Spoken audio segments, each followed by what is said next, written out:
जय माता दी। मेरे सभी प्यारे दोस्तों, मैं लक्ष्मी शर्मा बड़ों को चरण स्पर्श, छोटों को प्यार और बराबर वालों को दिल से नमस्कार करती हूँ।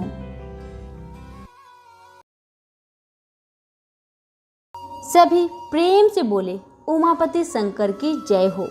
भगवान शिव से जुड़ी कई रहस्य, कई कथाएं हम अक्सर सुनते रहते हैं।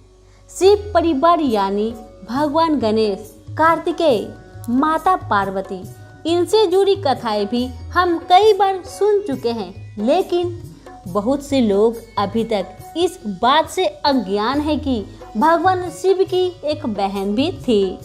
पौराणिक कथा के अनुसार जब माता पार्वती भगवान शिव से विवाह करके कैलाश पर्वत पर आई, तब वे कई बार उदास और अकेला महसूस करती रही। भगवान शिव तो अंतर्यामी हैं। उन्होंने माता पार्वती के मन को पढ़कर उनकी उदासी का कारण तो जान लिया, लेकिन फिर भी उन्होंने पार्वती जी से उदासी का कारण पूछा। तो माता पार्वती ने उनसे कहा कि उन्हें एक ननद चाहिए। काश मेरी कोई ननद होती। भगवान शिव ने पूछा कि क्या ननद के साथ तुम निभा पाओगी? तो इस सवाल के जवाब में देवी पार्वती ने कहा, ननद से मेरी क्यों नहीं बनेगी? भगवान शिव ने उनसे कहा, ठीक है, मैं तुम्हें एक ननद ला कर देता हूँ। भोलेनाथ ने अपनी माया से एक स्त्री को उत्पन्न किए और वह स्त्री बहुत मोटी और भद्दी थी। उसके पैर भी फटे हुए थे। भगवान शिव ने देवी पार्वती से कहा, ये लो देवी, आ गई तुम्हारी ननद। इनका नाम असवाड़ी देवी है। माता पार्वती अपनी ननद को देखकर बहुत खुश हुई। वे जल्दी जल्दी उनके लिए भोजन का प्रबंध करने लगी। असवाड़ी देवी ने स्नान के पश्चात भोजन की मांग की तो देवी पार्वती ने स्वादिष्ट भोजन उनके सामने परोस दिया। असवाड़ी देवी सारा भोजन चट कर गई और सारा अन्न भी खा गई। इस बीच असवाड़ी देवी को एक शरारत सूझी। उन्होंने देवी पार्वती को अपने फटे पाँव के दरारे में छिपा लिया, जहां उनका दम घुटने लगा। जब भगवान भोलेनाथ वापस आए तो अपनी पत्नी को न पाकर बहुत चिंतित हुए। उन्होंने असवाड़ी देवी से पूछा, कहीं ये उनकी चाल तो नहीं? असवाड़ी देवी मुस्कुराने लगी और पार्वती जी को अपने पैरों की दरारों से आजाद कर दी। अब आजाद होते ही देवी ने कहा, भोलेनाथ, कृपा कर ननद को अपने ससुराल भेज दीजिए। अब और धैर्य नहीं रखा जाता। तब भगवान शिव ने जल्द ही असवाड़ी देवी को कैलाश पर्वत से विदा किए। इस घटना के बाद से ही ननद भाभी के बीच छोटी छोटी टकरार और नोक-झोंक का सिलसिला प्रारंभ हुआ। सभी प्रेम से बोले उमापति शंकर की जय हो। कथा कुछ इस प्रकार से है। प्राचीन काल में भीम नामक एक महाप्रतापी राक्षस था। वह कामरूप प्रदेश में अपनी माँ के साथ रहता था। वह महाबली राक्षस राज रावण के छोटे भाई कुंभकर्ण का पुत्र था, लेकिन उसने अपने पिता को कभी नहीं देखा। उसके होश संभालने के पूर्व ही भगवान राम के द्वारा कुंभकर्ण का वध कर दिया गया। जब वह युवा अवस्था को प्राप्त हुआ, तब उसकी माता ने उसे सारी बातें बताई। भगवान विष्णु के अवतार श्री रामचंद्र जी द्वारा अपने पिता के वध की बात सुनकर वह महाबली राक्षस अत्यंत संतप्त और क्रोधित हो उठा। अब वह निरंतर भगवान श्री हरि के वध का उपाय सोचने लगा। उसने अपने अभिष्ट की प्राप्ति के लिए 1000 वर्ष तक कठिन तपस्या की। उसकी तपस्या से प्रसन्न होकर ब्रह्मा जी ने उसे लोक विजयी होने का वर दे दिया। अब तो वह राक्षस ब्रह्मा जी के उस वर के प्रभाव से सारे प्राणियों को पीड़ित करने लगा। उसने देवलोक पर आक्रमण करके इंद्र आदि सारे देवताओं को वहां से बाहर निकाल दिया। पूरे देवलोक पर अब भीम का अधिकार हो गया। इसके बाद उसने भगवान श्री हरि को भी युद्ध में परास्त कर दिया। श्री हरि को पराजित करने के पश्चात उसने काम रूप के परम शिव भक्त राजा शुद्ध छीन पर आक्रमण करके उन्हें मंत्रियों अनुचरों सहित बंदी बना लिया। उसके अत्याचारों से वेदों पुराणों शास्त्रों और स्मृतियों का सर्वत्र एकदम लोप हो गया। वह किसी को भी कोई धार्मिक कृत्य नहीं करने देता था। इस प्रकार यज्ञ दान तप स्वाध्याय आदि के सारे काम एकदम रुक गए। उसके अत्याचार की भीषणता से घबराकर ऋषि मुनि और देवगण भगवान शिव के शरण में गए और उन्हें अपना तथा अन्य सारे प्राणियों का दुख कहा। उनकी यह प्रार्थना सुनकर भगवान शिव ने कहे, मैं शीघ्र ही उस अत्याचारी राक्षस का संहार करूंगा। उसने मेरे प्रिय भक्त कामरूप नरेश शुद्ध छिन को भी सेवकों सहित बंदी बना लिया है।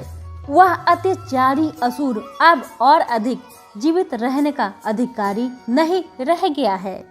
भगवान शिव से यह अवशासन पाकर ऋषि मुनि और देवगण अपने अपने स्थान को वापस लौट गए। इधर राक्षस भीम के बंदी गृह में पड़े हुए राजा शुद्ध छिन ने भगवान शिव का ध्यान किया। वे अपने सामने पार्थिव शिवलिंग रखकर अर्चना कर रहे थे। उन्हें ऐसा करते देख क्रोधोन्मत्त होकर राक्षस भीम ने अपनी तलवार से उस पार्थिव शिवलिंग पर प्रहार किया, किंतु उसकी तलवार का स्पर्श उस लिंग से हो भी नहीं पाया था कि उसके भीतर के सक्ताच भूतनाथ भगवान शंकर जी वहां प्रकट हो गए। उन्होंने अपनी हुक्कार मात्र से उस राक्षस को वहीं जलाकर भस्म कर दिए। सभी प्रेम से बोले, हर हर महादेव, माता पार्वती की जय हो। भील का नाम चंड था।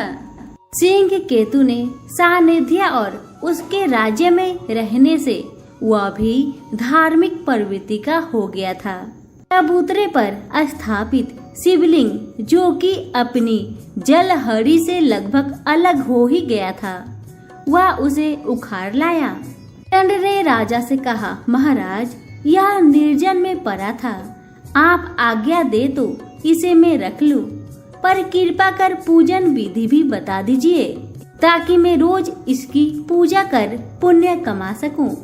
राजा ने कहा कि चंड भील इसे रोज नहलाकर इसको फूल बेल पत्तियों से सजाना, अक्षत फल मीठा चढ़ाना, जय भोले शंकर बोलकर पूजा करना और उसके बाद इसे धूप दीप दिखाना।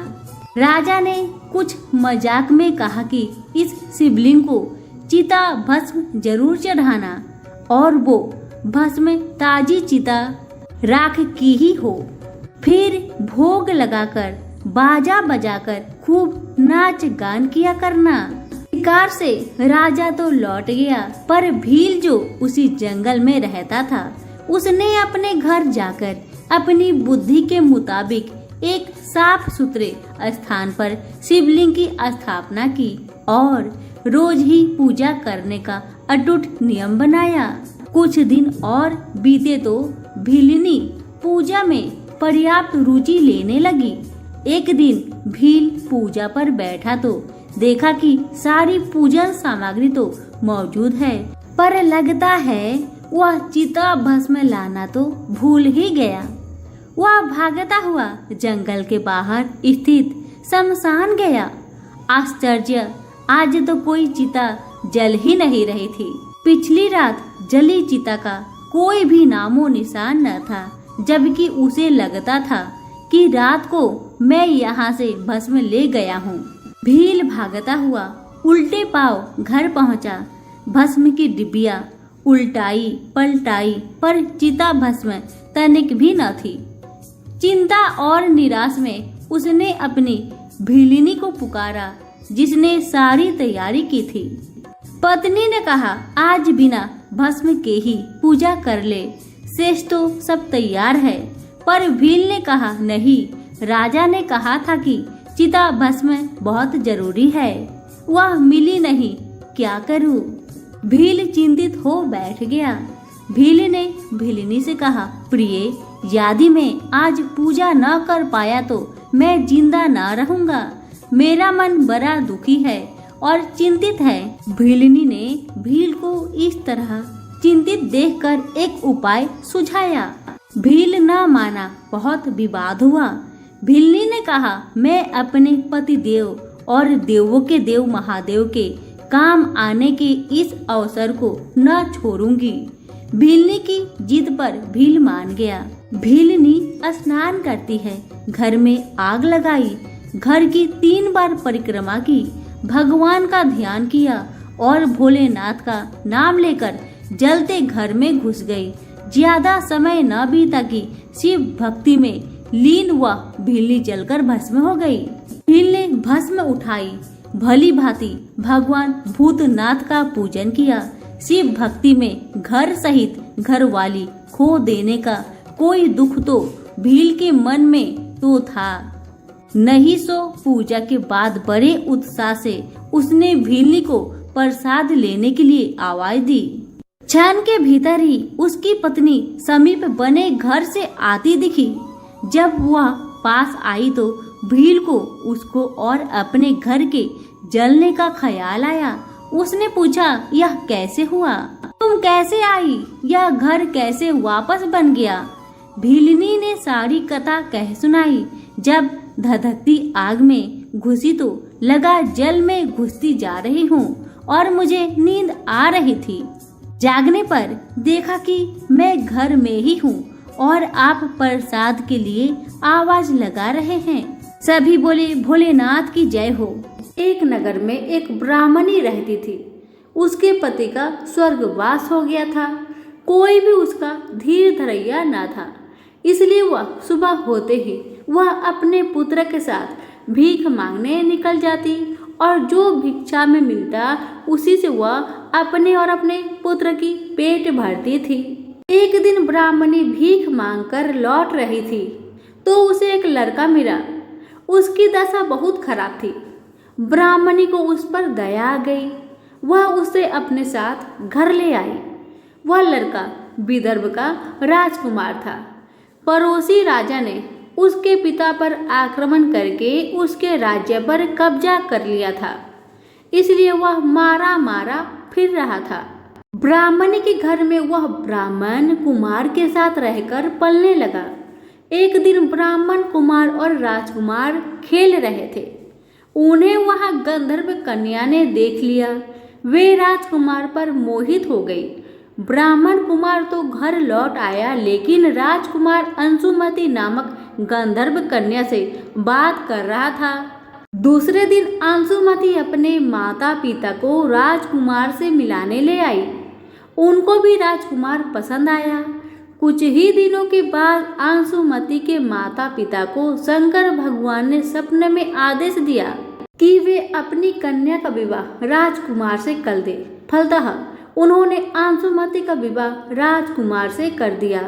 ब्राह्मणी को ऋषियों ने आज्ञा दे रखी थी कि वह सदा प्रदोष व्रत करती रहे। उसके व्रत के प्रभाव और गंधर्व राज की सेनाओं की सहायता से राजकुमार ने विदर्भ से शत्रुओं को मार भगाया और अपने पिता का राज्य को पुनः प्राप्त कर वहां आनंद पूर्वक रहने लगा। राजकुमार ने ब्राह्मण कुमार को अपना प्रधानमंत्री बनाया। राजकुमार और ब्राह्मण कुमार के दिन जिस प्रकार ब्राह्मणी के प्रदोष व्रत की कृपा से फिरे, उसी प्रकार शंकर भगवान अपने दूसरों भक्तों के दिन भी फेरते हैं। सभी प्रेम से बोले, हर हर महादेव, माता पार्वती की जय हो। एक बार महर्षि गौतम के तपोवन में रहने वाले ब्राह्मणों की पत्नियां किसी बात पर उनकी पत्नी अहिल्या से नाराज हो गई।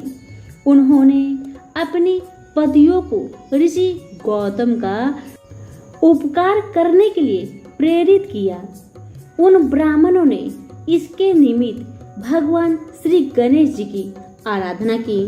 उनकी आराधना से भगवान गणेश प्रसन्न हो गए और उन्हें वर मांगने को कहे। उन ब्राह्मणों ने कहा, प्रभु यदि आप हम पर प्रसन्न है तो किसी प्रकार ऋषि गौतम को इस आश्रम से बाहर निकाल दे। उनकी यह बात सुनकर गणेश जी ने उन्हें ऐसा वर न मांगने के लिए समझाए, किंतु वह अपने आग्रह पर अटल रहे। अतः गणेश जी को विवश होकर उनकी बात माननी पड़ी। अपने भक्तों का मन रखने के लिए वे एक दुर्लभ गाय का रूप धारण करके ऋषि गौतम के खेत में जाकर चरने लगे। गाय को फसल चरते देखकर ऋषि बड़ा नरमी के साथ हाथ में तीर्ण लेकर उसे हाँकने लगे। उन तीर्णों को स्पर्श होते ही वह गाय वही मरकर गिर पड़ी। अब तो बड़ा हाहाकार मचा। सारे ब्राह्मण एकत्र हो हत्यारा कह कहकर गौतम ऋषि की भर्त्सना करने लगे। ऋषि गौतम इस घटना से बहुत आश्चर्यचकित हुए और दुखी थे। तब उन सारे ब्राह्मणों ने उनसे कहा कि तुम्हें यह आश्रम छोड़कर अन्य आश्रम में दूर जाना चाहिए। गौ हत्यारे से निकट रहने से हमें भी पाप लगेगा। विवश होकर ऋषि गौतम अपनी पत्नी अहिल्या के साथ वहां से एक कोस दूर जाकर रहने लगे, किंतु उन ब्राह्मणों ने वहां भी उनका रहना दुर्लभ कर दिया। वे कहने लगे, गौ हत्या के कारण तुम्हें अब वेद पाठ का यज्ञ आदि के कार्य करने का कोई अधिकार नहीं। अत्यंत कातर भाव से ऋषि गौतम ने उन ब्राह्मणों से प्रार्थना की कि आप लोग मेरे प्रायश्चित और उद्धार का कोई उपाय बताएं। तब उन्होंने कहा, गौतम तुम अपने पाप को सर्वत्र सबको बतलाते हुए 3 बार पूरी पृथ्वी की परिक्रमा करो, फिर लौटकर यहाँ 1 महीने तक व्रत करो। इसके बाद ब्रह्मागिरि के 101 परिक्रमा करने के बाद तुम्हारी शुद्धि होगी।